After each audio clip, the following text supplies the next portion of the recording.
Hello and welcome to this evening's edition of the Jesus News, the only news channel committed to following the life of Jesus Christ. Today I'm very excited to welcome a special guest, a friend and disciple of Jesus himself, Peter. Can I welcome in Peter?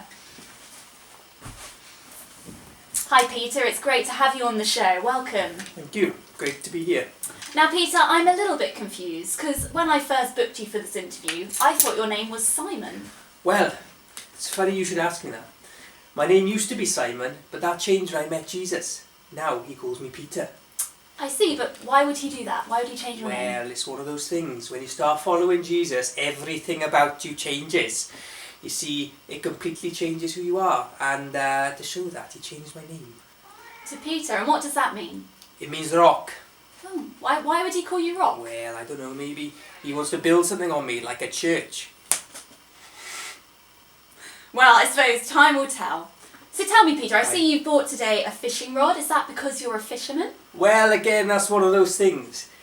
You see, I used to be a fisherman, but when I started following Jesus, that changed as well. He made me a fisher of men, not a fisher of fish anymore. Oh, so now you catch people?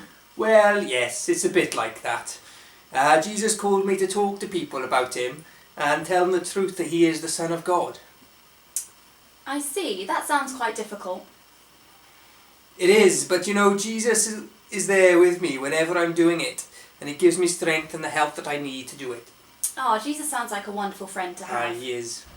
Now tell me, Peter, there are rumours flying around the whole of Jerusalem that Jesus is more than a man, that he is the Son of God, the Messiah, the one we've been waiting for. Do you care to comment? I believe that it's true. I believe that Jesus is the Son of God, the King of the Jews. Well, that is a bold claim. So if Jesus is God's Son and the King, like you say, does he act like a king? Does he boss you around? Does he treat you like his servant? Well, it's funny you should say that. It's actually quite the opposite. Oh, how so?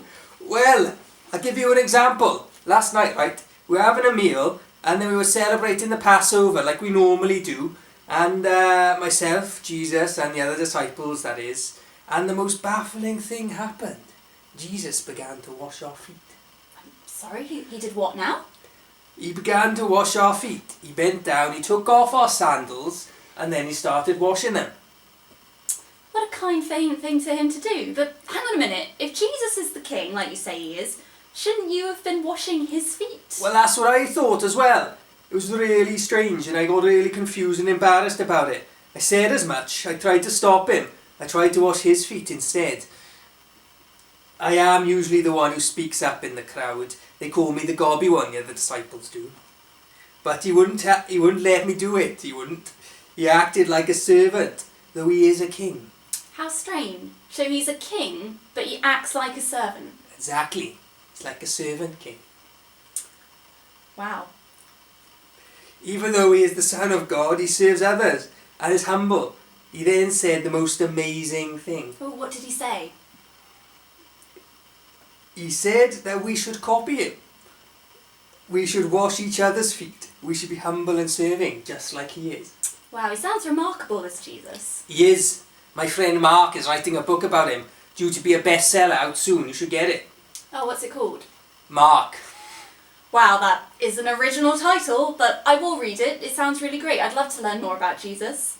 You sound like a very close friend of Jesus. Yeah, I'd never betray him or say I don't know him or anything like that. Well, it's been wonderful to talk to you, Peter. Thank you so much for joining us and you. telling us all about Thank your you. friend Jesus, the servant king. Yeah. Thank you and good night.